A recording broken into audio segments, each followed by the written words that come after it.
Hi everyone, welcome to another video. This is a file walkthrough deep dive of the study animation that I did, animated in Blender and then composited in TVPaint. So we're looking at the Blender file today, and this is with all the layers on, everything in the collections visible. So the background was imported as a plane, and you can do that by going to File, Import, Images as Planes, and then just bring the image in and then scale it up in object mode.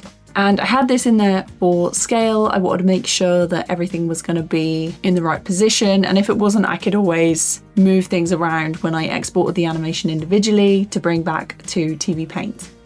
So this is my character sketches, and then I have my cat, and both of these are on separate grease pencils. If I click the character and the cat, you can see the different layers that they have in each. And if I go to data properties, so if I turn these off and then make the rough visible, you can see it's very, very different to the final line work. Like the line is a bit thicker. And then if I turn off the background, you might be able to see it a bit easier.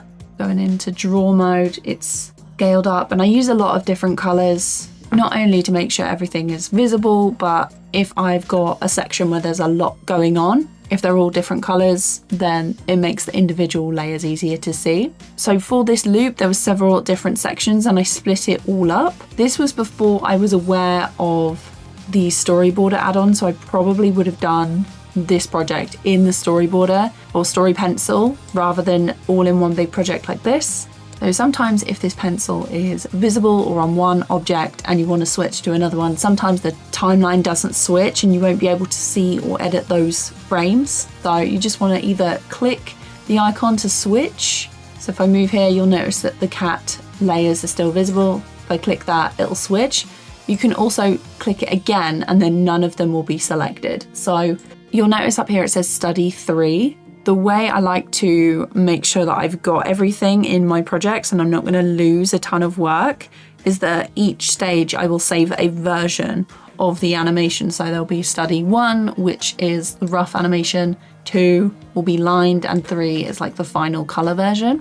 So if I go to the start of the timeline, I'm on the cat grease pencil, and if I just hit play, it's all in this single layer. So this is my roughs, and then what I will do is I will line this one and then color the section so they have their own individual bits. That makes it a little bit easier to organize. Turn this off and then go back to the beginning, and then I go into draw mode so it's not highlighted.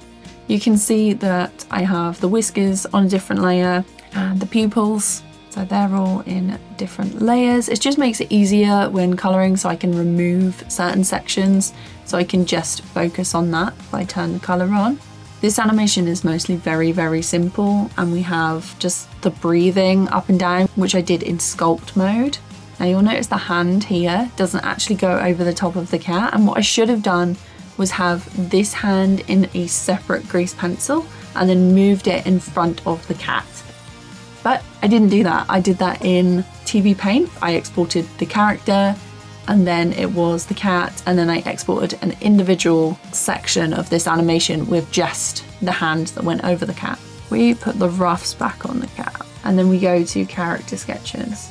We can see a lot of different layers. So if we turn off the coloring, it looks a little bit more interesting. So this is the line work and the rough animation, and usually the rough animation is very, very rough. It's more like the cat. I was pretty pleased with that. I only did a couple of little cleanup bits on the shoulder before I started coloring, and when I started coloring the body, I had to color these frames individually, like close off the jacket and the top, because I wasn't aware of boundary strokes yet. That was something that I found out afterwards. Usually when I'm working in a project in Blender, I find out little extra tools and features that will help me after I need them. So a lot of it is down to the help and great community that Blender has. I don't think there's any other software that comes to mind that has such a sharing, giving, helpful community as Blender does, which is another thing that really draws me to use the program.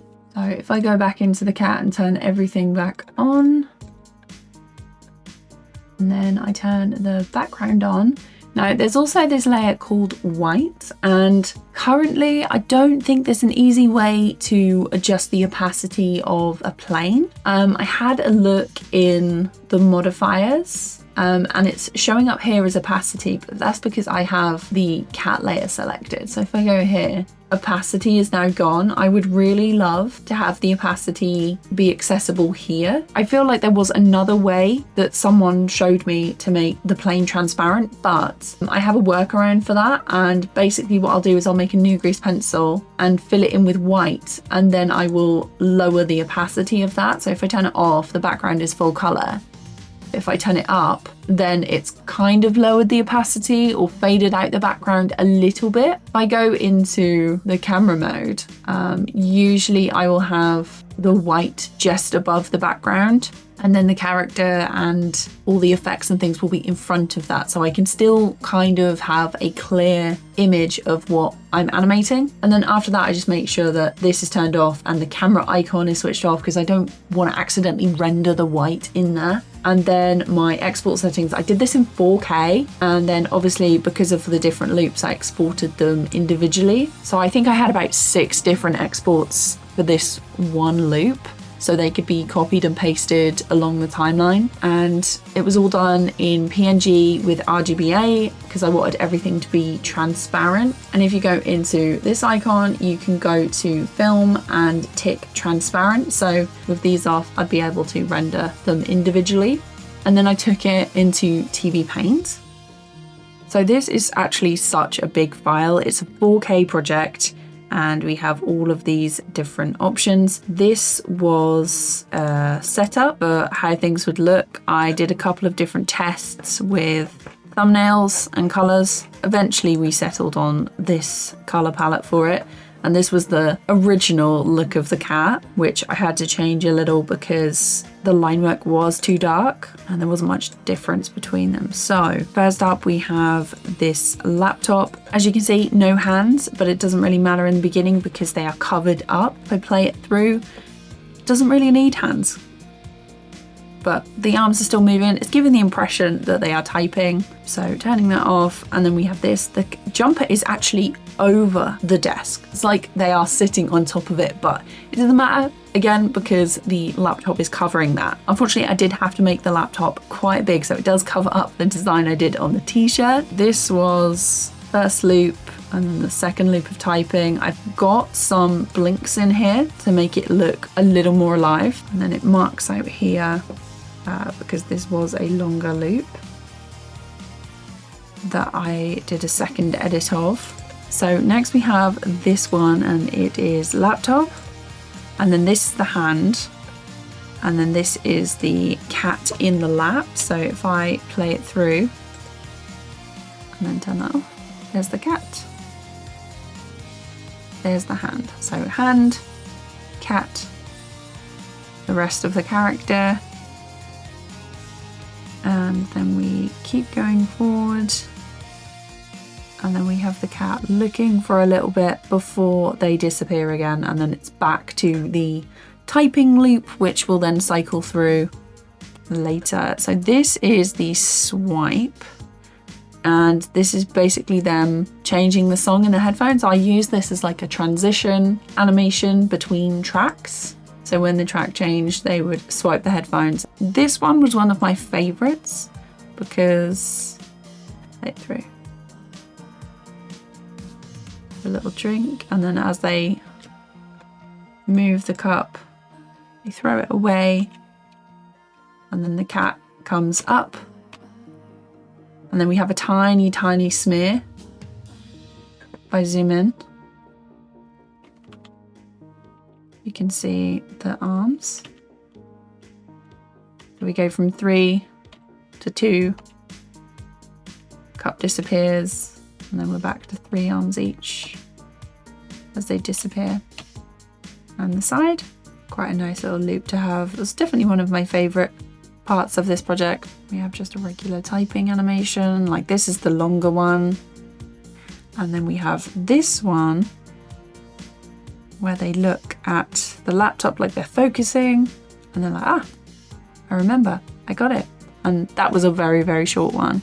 So this, I think, was the original. So I did some extra options on top of the laptop, which I then merged for later on in different shots. But this is what the laptop looks like without the filters.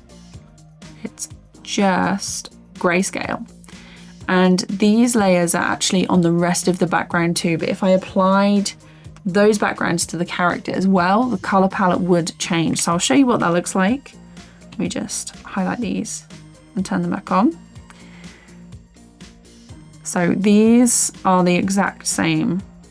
And if I select them and then move them up, so if they're above there, you can see the character palette has changed quite a bit.